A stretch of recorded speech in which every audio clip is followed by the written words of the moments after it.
Nice to see you all, or to see your names at least.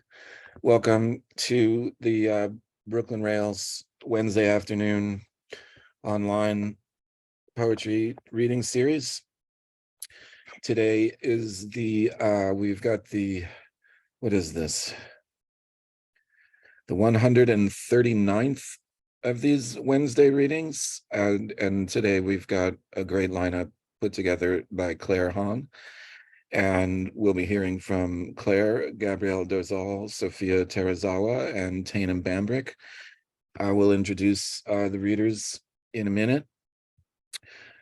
This is also the 832nd episode of the Stone Age social environment, which began back in 2020 when everybody was inside all the time, and has continued on and on as the Brooklyn Rail discovered that poetry was even more valuable than it realized initially before the pandemic.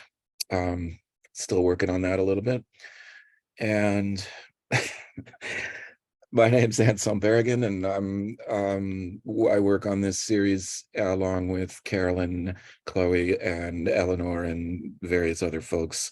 And I'm also the poetry editor for the Rail, which exists in print and online. And the current issue is terrific. I highly recommend the poems in particular by Jalen Strong and Dahlia Damoiselle, if you have a moment to take a look at them.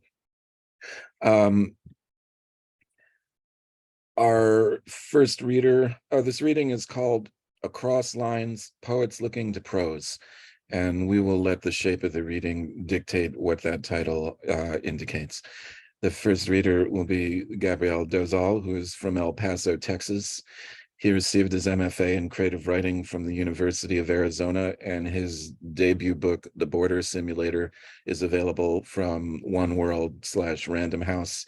He's an assistant poetry editor for Diagram and has had work appear in Poetry Magazine, the Iowa Review, Guernica, the Rail, and elsewhere. Please welcome Gabe to the Rail reading series.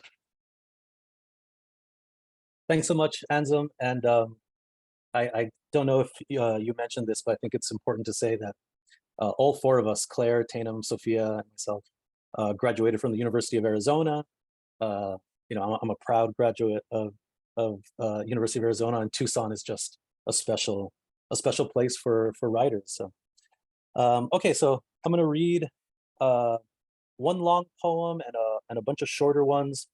I think this first one is the long one, and these first two I'm going to read are newer poems.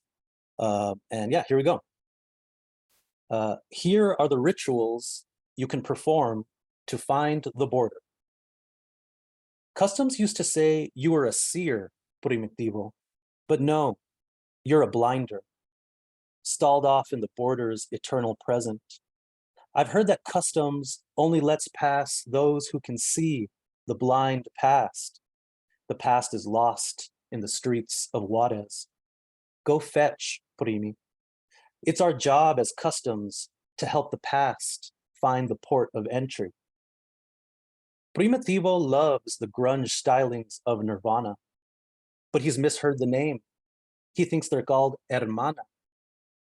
Customs knows what Primitivo's spirit smells like, and it smells like an accusation that immediately becomes conviction. Suspicious crossing became true crossing, as fast as instant oatmeal. No, faster. We imagine other borders doing to us what we already do to ourselves. Because we cross the border, certainly others must too. Primitivo, gouge out your eyes. Don't see what you are seeing. And if you do see what you're seeing, forget about it ASAP. PRIMI. How convenient to see what's presentable. I didn't know truth could grow amorphously, and it seems as if the news feeds the truth.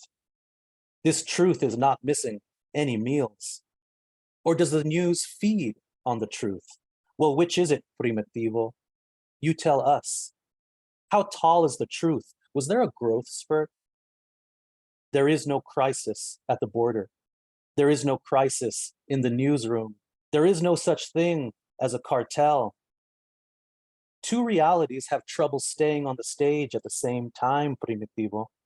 You and your sister can't both play Cassandra in this Juarez community theater production of Troilus and Cressida. One Cassandra cancels out the other. You're not seeing what you are seeing.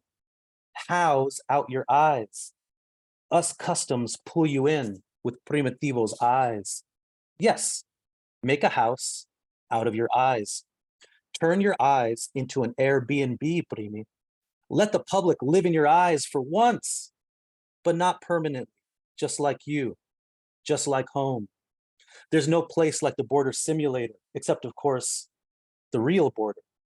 Border simulator, more like border see you later. Even us, customs, try hard to create new realities. And one day, me and my fellow passport checker decided we had had enough.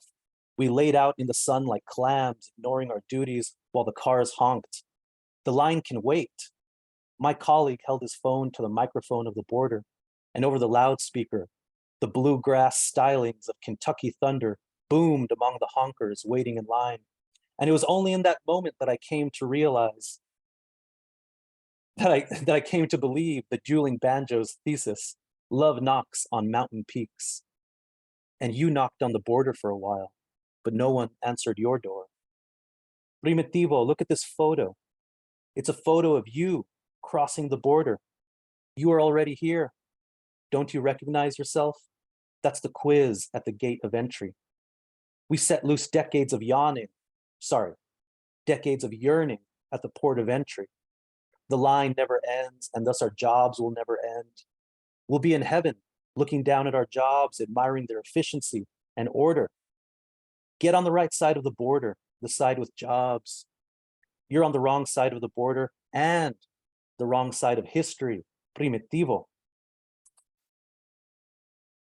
Okay, so that's the first long poem. I'm gonna read about 4 or 5 shorter ones, and I finally have a galley of my book, The Border Simulator, so I'm really excited to hold it. It's scary too, because I worked for so long on it, and then you see it in like in this form, and it's really frightening. So okay, so this next poem mentions a city in South Texas called Pharr. It's spelled Pharr. It's like a South Texas border city. Okay. The working majority and the majority working will never retire. We'll die before we retire. But we love work and cleaning, and we will never end. Our work will go on, near, far, wherever you are. I know that my work will go on, past the border, where someone else will wear the bedazzled jeans I sewed, but my body will stay on this side. My voice also crossed the border without me and spoke back to me. I just want to buy some pants, the ones you made. It was at the Fabrica where I learned that seams last longer than me. Okay, this next poem is called I Can't Write a Border Better Than the Real Border. Primitiva was born into a parody life, a life that pretends to be her with fake layers of skin that bulge with extra organs. There's a Primitiva-shaped hole in every fence. And thus, Primitiva feeds herself to the perfect fit, her fence. At this point on the map, all the world's a border.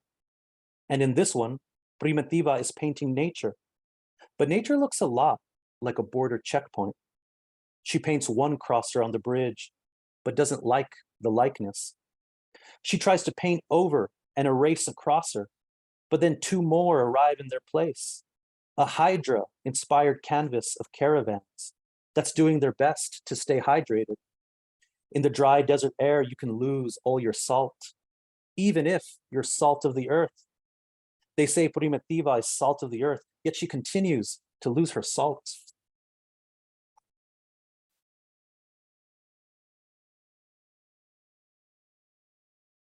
Okay. This poem is called No Pares, Sigue Sigue, and it's titled after that 90s dance hall hit. I believe the song's called El Tiburon. It's like a fun song that's like in English and Spanish. Okay, no pares, sigue, sigue. Your eyes are a revolving entrance for customs. Customs is trying to open Primitivo's eyes, but he's doing everything he can to keep them shut.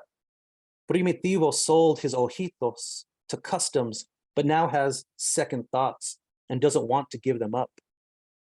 Customs wants to look like Primitivo, to stamp other crossers with familial eyes. This is the state of your eyes, and they're wild with dunes. Let us climb. But to climb, we'll need words we understand on a map. Customs are words that describe themselves, an example of map design. Their ancestors, acne scars, are scatter plots, replacing latitude and longitude with other dimensions like time and dollar sign, the crossers represented by dots. The same crosser should serve more than one graphical purpose. You think, that's a lot of information for just one dot. Oh, look, there's another dot. And when you connect them, you get the face of Primitivo. Please paint that face in my mural. These crossers are not restrictive stories. We know so much about them, and still they try and sneak narratives away from us, stories we could use to catch more of them. Treasure my.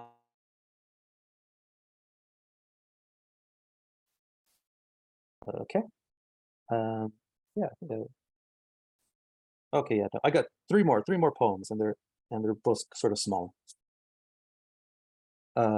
So this is Will We Be Made Private, Only Visible to Ourselves? The crossers were cropped with areas of their face left out or framed in close-ups. Our operation is streamlined so that the crossers can catch themselves, represent themselves, and then drive their lives back to where we want them and don't want them. These crossers practically catch themselves. The crosser's signature was their bite marks. When you bite this paper, Puri, I know it's you from the gap in your teeth, and it was a gap in the border fence that brought you here. As scythes gallop across a desert, we linger in the vast storeroom of your eyes, Primi. Okay. Oh yeah, here we go. Okay, two more. You look at crossers. You look just like them. The border simulator is constant practice at Rossing, shopping at Ross. What to say when crossing, am I right? And Ross loss prevention is always side-eyeing you, the merchandise. You might steal a badly seamed pair of bedazzled jeans, but Ross loss prevention cares more about you, stealing yourself. Borders accept crossers as payment now. The cryptocurrency of the border is the crosser. And they are in crypt-like boxes as they cross, and soon they are released back from the crypt. If customs knows the crosser, they can't check their papers. But it's hard not to know everyone in this narrow corridor where corridos tuba from every car. It's so loud that it's quiet.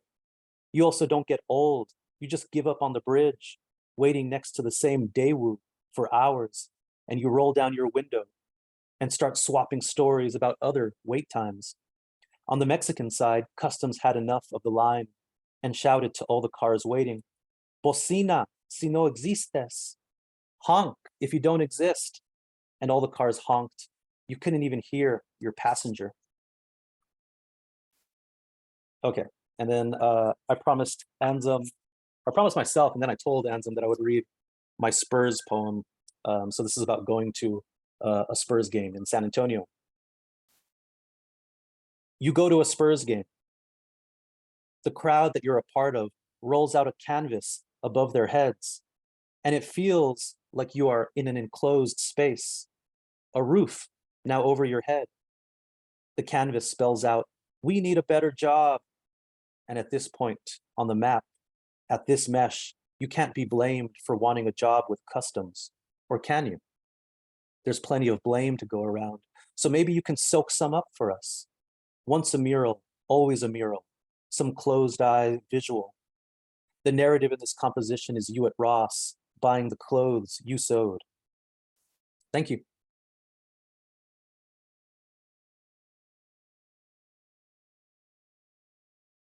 Thanks, Gabe. Long live George the Iceman Gervin. Our next reader is going to be Sophia Terazawa. Sophia is the author of Anon and Winter Phoenix, both put out by Deep Vellum, and her favorite color is purple. Please welcome Sophia to the Rail Reading Series. Hello. Thank you all for having me. Gabe, I am so excited for your book. I can't wait for the bedazzled pants. And I love that Celine Dion reference. I was dying when I heard that. Thank you all for being here. Thank you especially to Claire for reaching out and for holding a dream space. And to my love, Fatima in the chat. Thank you for being here. I will be reading from a very fun genre called the novel. And these will be fragments from that piece, which is signed with a strange object and publication date to be announced, hopefully soon. Let me set up really quick. I'm going to get really intimate with my microphone, so feel free to adjust your sound if you need to.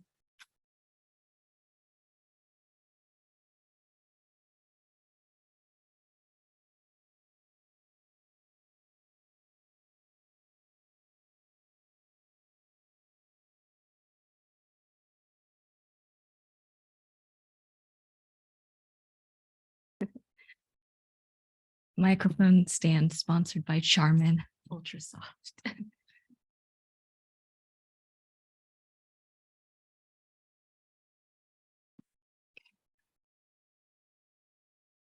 So the first of two pieces is written in the voice of a raccoon dog, also known as the tanuki.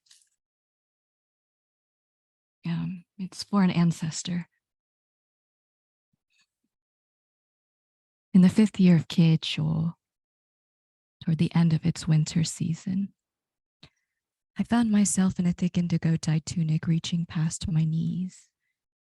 The tunic had the bones of recent enemies stitched along its back in a rippling lizard scale pattern. Gripped in my left paw was a heavy mallet. I stood upright on 2 feet, sealed in the tanned hide of another animal, caked in layers of mud. When at last I spotted my father in the woods, I charged in his direction. The great tanuki, Hirotaka Terazawa, was no longer for me to fear. His eyes turned in surprise, but with a flicker of the air pockets around me, he caught that critical moment before I could strike.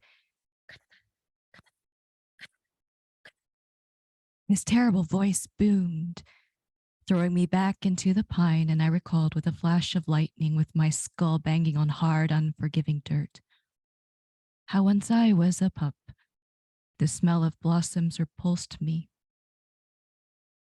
This triggered in my far vision a stack of oranges on the altar, followed by a disturbing scene on a dusty road in my third inner mind.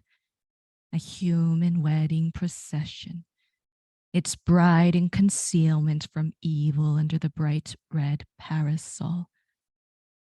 She raised her powdered face to catch my gaze. For a half second, we stared into each other's eyes. The bride screamed first. At home in my den, I hid this realization of waking in a strong clay pot. Outside, the youngest pup still crawled on all fours. The final vision consisted of another human ritual we dutifully reenacted every night, with our dancing and drumming. Wild grass pressed in concentric rings on the billowy Shiroishi plain. The circles flickered and rippled out beneath our feet. Maps were also drawn on the ground. My father interpreted them, Sophia, and explained how to be killed while running was considered the highest honor in our clan. Sophia. Then I didn't believe him, but now I do. During the rebellion, for instance, many of us died.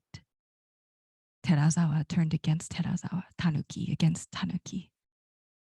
My father was prideful, sending nearly everyone he knew and loved to certain sorrow. He couldn't be stopped even by my mother, unsheathed in the field of our god, stabbing at the top soil 6 or 7 times until one god beneath it woke in a fury.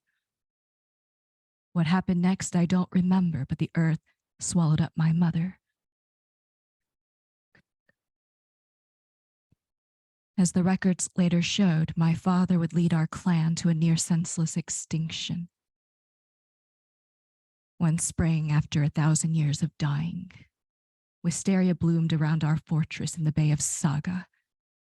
A tiny stuffed animal stood against the shore-facing wall. The animal carried an oversized head, non-existent shoulders, thimble-sized paws. It appeared dressed in simple footman's garments with a blank expression of stars at a close distance. The face blinked. It was a panda. The panda's head, after a minute, drooped in its helmet against a tall bamboo guarding stick. Panda woke himself up with a painful hiccup. Anyway, he thought, I see no point in kneeling like a fool before some ghost who watches but does nothing.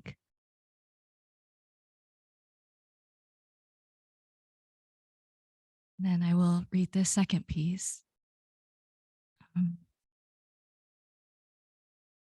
It's based off of a photograph, which I will show you.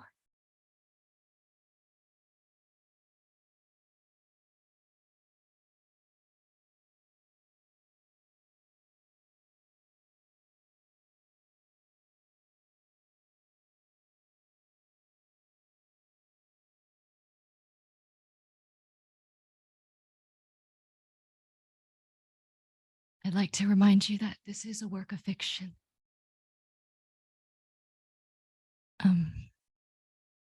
Characters to note. In the middle is our eldest brother, who we will refer to as the space probe Mariner number 10. Next to him is our elder sister, sister number 2. And here is my mother, sister number 3.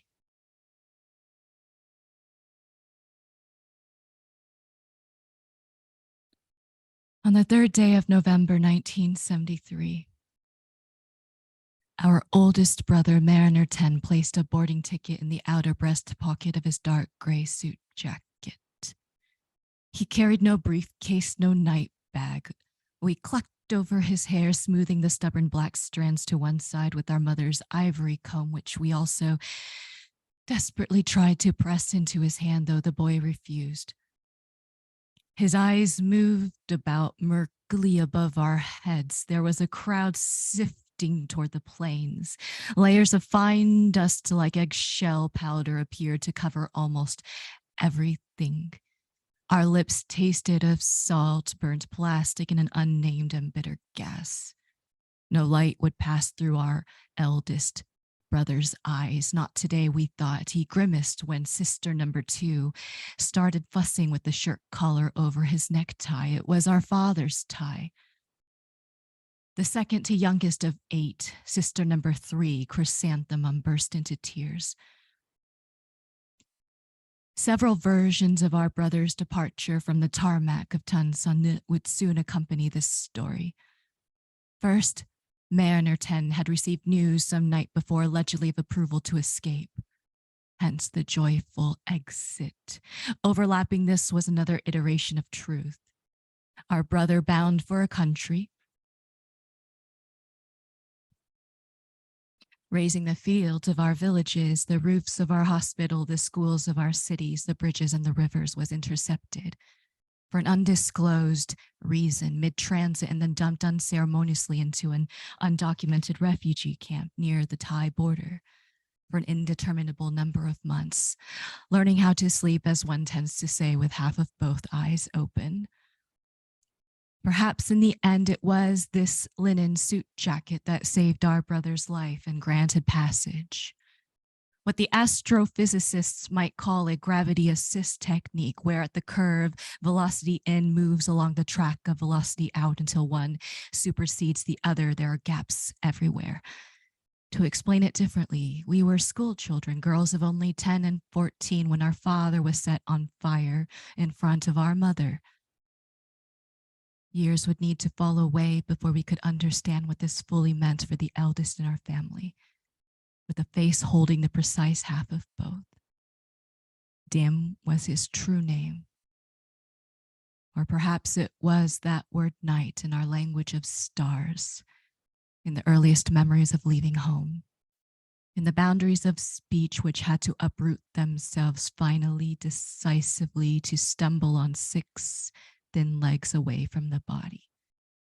What belongs to the body of someone we know now to be Lua, deriving from the Roman pantheon of minor gods, an assassin, the consort to the planet Saturn, sent far, far away, curled up on her back like a spider outside of time.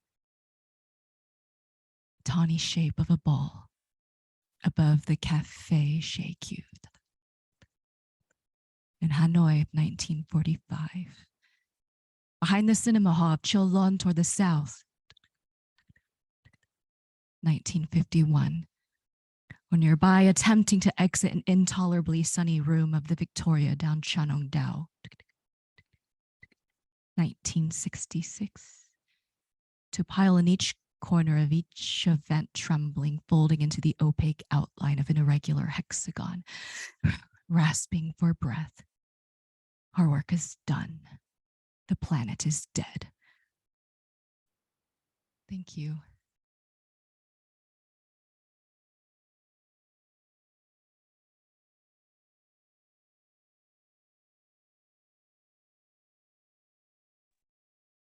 Thank you, Sophia. Thanks so much for that. Our next reader is going to be Taneum Bambrick. Assuming I can find my own files on my computer here. Taneum is the author of Intimacies, received from Copper Canyon Press, and Vantage, which received the Honickman First Book Award from the American Poetry Review. She lives in Los Angeles and is currently a Dornsife Fellow at the University of Southern California. Claire is currently visiting Taneum, although I don't think they are in the same building at the moment. Please welcome Taneum to the Rail Reading Series. Sorry, too much information. Hi, everyone. Wow, that was so amazing that everything I had prepared to say has completely left my mind. Sophia, Gabe, that was just so beautiful. And I can't believe that we're all University of Arizona alums reading together. Is that how you say alums for plural, or is it alumni? I don't remember. But I was thinking about how I never want to like compliment a university or a program, but I feel like the University of Arizona's MFA was such a nurturing and amazing space, and it's brought me to the love of my life, Claire. So I am just excited to celebrate that this morning. This is also the earliest I've ever read poems, even though it's like not that early. 10:30 isn't that early. Last night, Claire and I were hanging out at the Black Cat, which is a really fun place in LA, and talking about what we were going to read. And we realized that we both have only written, Claire, you said like 1 poem a year or what? Yeah, just 1. And I think I'm on 3 poems a year in the last couple of years. So we decided I don't know if you've changed your plan, Claire, but we decided to try to read new poems together. So these are very new, don't judge. And I think hopefully just in the spirit of like workshop in our Arizona times, these new poems will feel good to read out loud for the first time. Some of them for the first time. And the first one that I've chosen to read is called Drinking for Free, which was maybe a bold choice. All right. Drinking for free. I order a cocktail with a cut of red bell pepper, wrestle its ridged length back using my tongue. The bartender smiles and I smile. He looks younger than me. When I was 24, I loved selling drinks, one with wood smoke, one where you stab the straw through a thin slice of apple to get at an inch of sugar and whiskey. Before my fiance left, he said Taneum while I tried to sleep. At a camp for men, he learned he could never forgive himself for his past while living with me. The bartender hands over a drink he calls the Lady Killer for free. He says I am a relief to talk to, that most women are bisexual and want to be empowered, so resist his attempts to treat them like queens. I pull the sprig of rosemary out of the Collins glass and the ice sinks. I ask him if he wants to kill me. Killing me is the joke of this drink. Okay, I'm gonna read 3 more poems, and the next one I would say is the saddest one, but it's one of the only poems I've written where I ever made myself laugh. The line that made me laugh is, "My loneliness is its own boat full of the same multiplied rat." I was like, that is so intense. So yeah, I don't know why I said that, but I'm gonna read this poem now. This breakup has me believing in God. God, the canoe-shaped leaves sound like heaven this morning on the cottonwoods outside my window. 2 days of orange smoke. This breakup has me saying, why would God put so much love on my head and cut half the cottonwoods down? I wish I knew God so I wasn't alone. The rubbery smell of the fire and its cracking sounds. The black bark in the grass could be the ends of cigars. My heart coils into the softest brush snake. My pussy aches how it ached in our apartment. God, I was grateful, watching him shake water from his gray hair. In the yard, there is a pile where the dead trees simmer into coals and one rat scurries out. My loneliness is its own boat full of the same multiplied rat. My body belongs to God, or the man who owns the restaurant. Poured me an extra shot when I said I felt sad. How was I taken home by that stranger when I could barely stand? I was certain we would plant trees. I would wake and smell the golden sides of his face every morning. I know only God could make this rat scream. Before we broke up, he said he didn't know himself, so he stole what made me. Orbs of ash fall slow, pulling the stink from the sky. I am waiting to trust this moment of feeling. It's easier to ask God why. Okay, the next poem I'm gonna read, I'm gonna dedicate to Sophia because it has a raccoon in it. And this poem is about friendship, just thinking about having like a difficult few years and all of the people who gave me so much, and then also the times when I asked for too much or took too much, and kind of trying to process what friendship means in difficult moments. You can't ask a friend if the love of your life was the love of your life, or just the way it felt to sit in a long studio, watching one cartoon lemon devour parts of another cartoon lemon until one got small and the other got big. You can't ask a friend if after 4 years, your voice sounds painted into your throat. If it's normal to wait for someone you know to become someone you don't. You can't neglect a squirrel's body choked in a culvert while also texting your friend for the 3rd time in one day that you believe in therapy. When you ask your friend how long the berries inside your gut will turn, you ask them to remember, to help you, your friend should never have to hurt.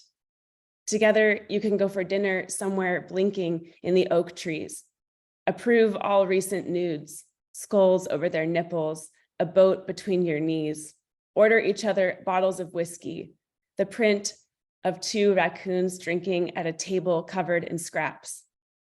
Clenching white mugs, those slender ghost hands remind you of your ex setting coffee on the crate beside where you slept.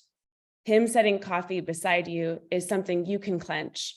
like the fossil you knocked off a boulder in Dallas, blue thread stitching your left shirt sleeve. How you called each other this and it, like you are it, or this is it for me. Okay. Last poem. This is the only poem I've ever written where I mention LA. And so I'm excited about that. And I'm just so grateful to be here. I can't wait to hear Claire read next. Thank you for being here with us, everyone that's signed in. I wish we could talk. The weekend we spent in LA sucked. Our apartment downtown perimetered by dog piss. Thank God, we thought, for the store next door selling tulips, its frown-faced betta fish. We bought a cactus there with a yellow bloom on top for a friend, but the flower was plastic, glued to look like a party hat. Our fault for believing anything grew like that. We didn't visit the beach or a smaller neighborhood, ate expensively in a bar with oak trees ushering up through brick. Where were we? West Hollywood? We stressed the price. Your Negroni, the rose petal in my sour, floating but tipped like a gondola when the gondolier stirs the water under it. I wish I tried harder to find places you would like. Now I see them all the time. Stopped in traffic, I imagine the loft to my left is the one where we slept naked in front of a whale documentary. Humpbacks vulcanizing a swirl of bubbles can trap krill by disorienting them in a temporary net. If I loved you tremendously, how did I miss that you were sad? Thank you.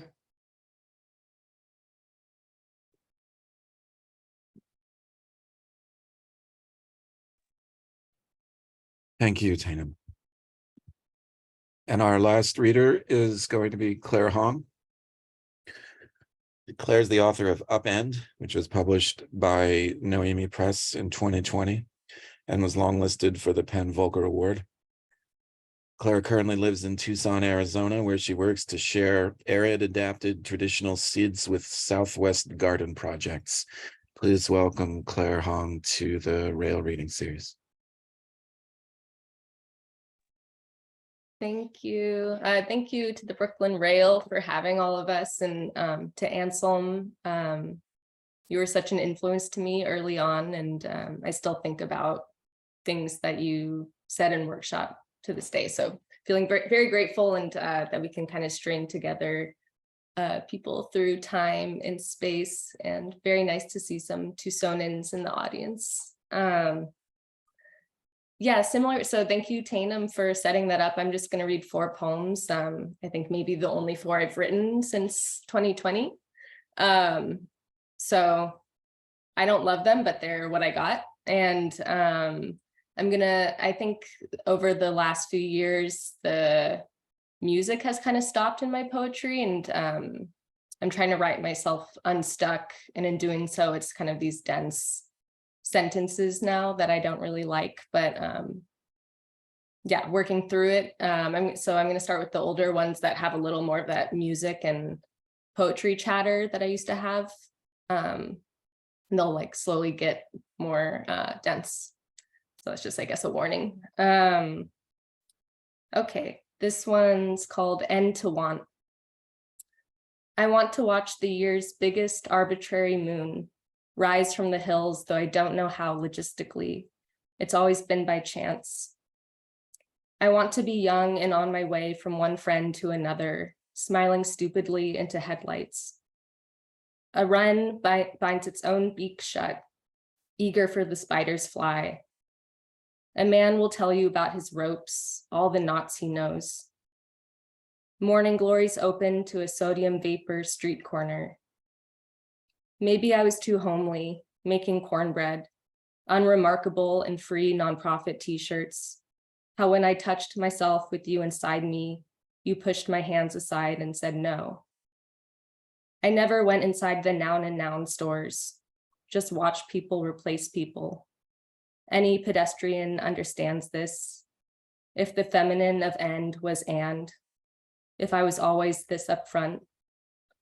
Citrus branches new and without flowers, scrape against the window at 3 a.m., sighing and.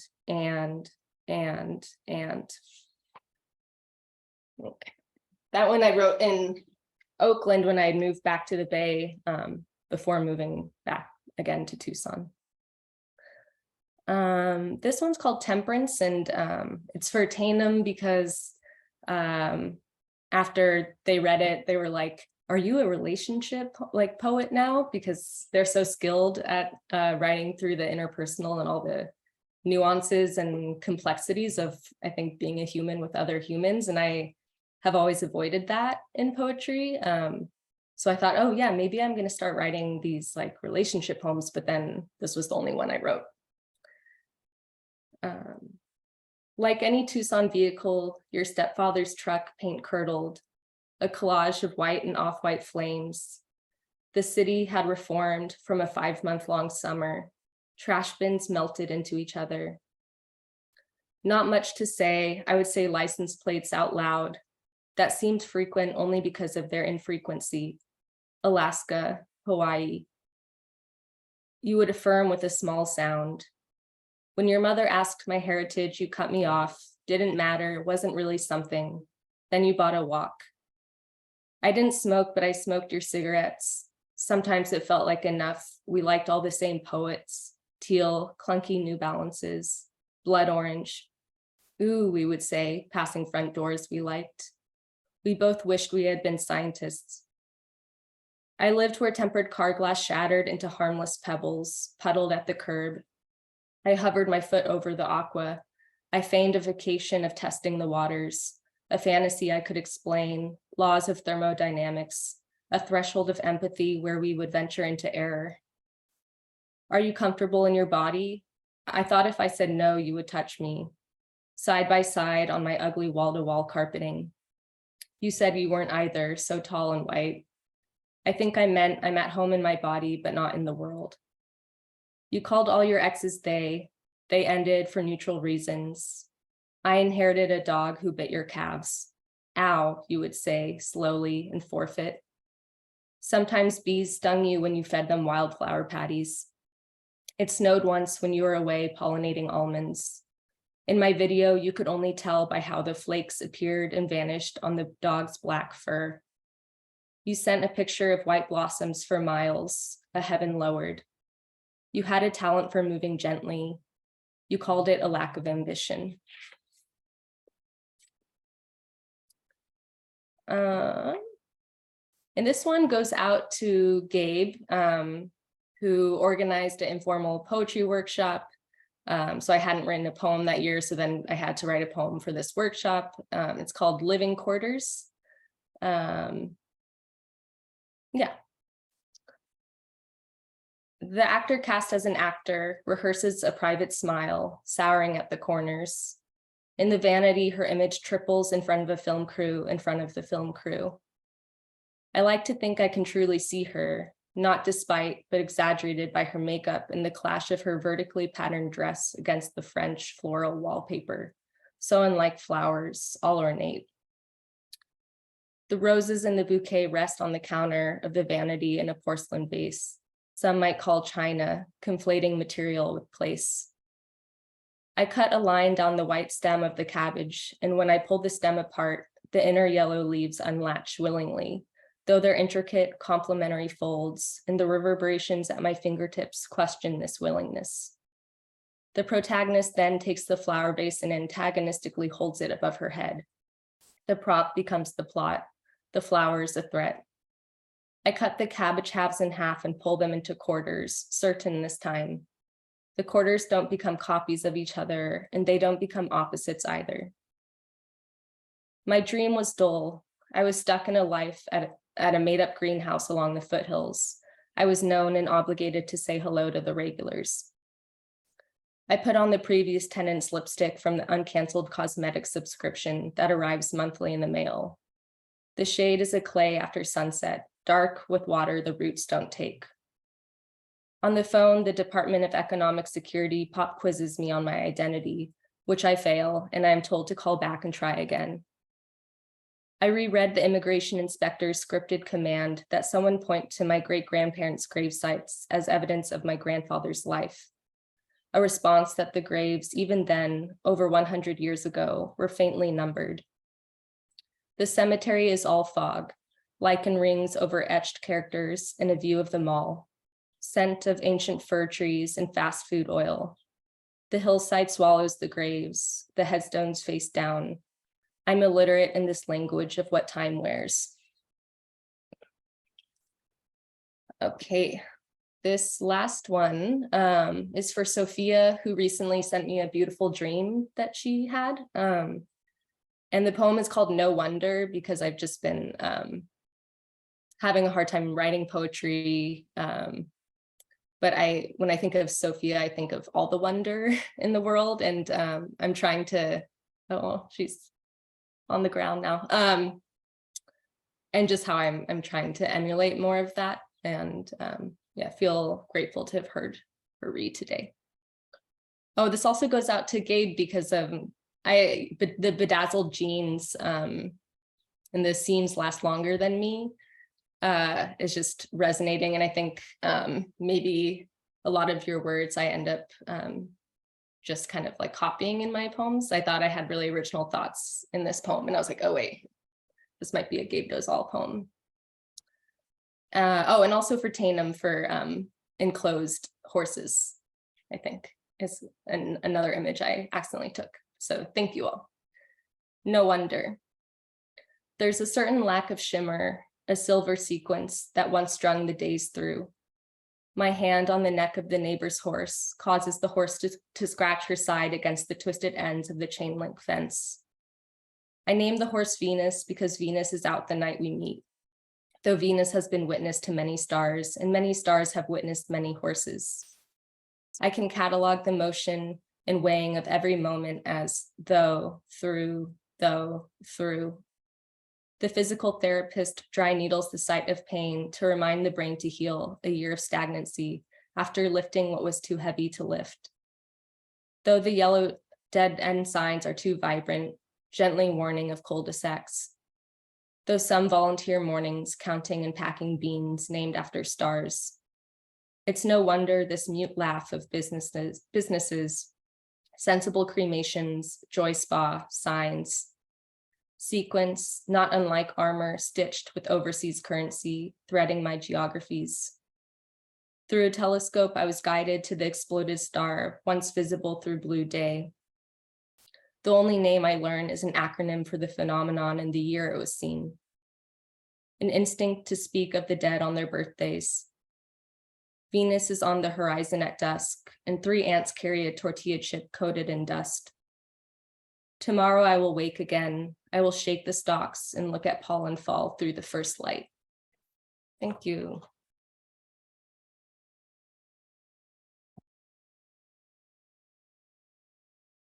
Thanks so much, Claire, and thank you for organizing this. And thanks, Gabe and Sophia and Taneum. And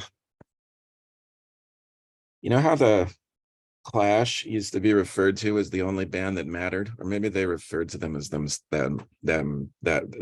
that way. I guess that was a long time ago. So now I'm wondering if the MFA program in Tucson is the only MFA program that matters. I think we're supposed to not like MFA programs, right? But I think there's 2 decent ones, 2 good ones in the country, and one is in Tucson, and I'll let y'all figure out what the other one is. Thanks everybody for being here, and thank y'all for such a terrific reading. Please join us next week. We're going to have a reading curated by Aditi Machado, and I think it's going to focus on poems in translation, and there's info on the website. And why don't we throw open everybody's mics to say goodbye and hello and move on. It's pouring rain here, or it was just a second ago, but at least it's not yellow. Thank you so much for the beautiful reading. That was amazing. Thank you. Thank you all. Totally gorgeous. Thank you all from Dallas. Thank you so much. That was amazing. Thank you. Thank you.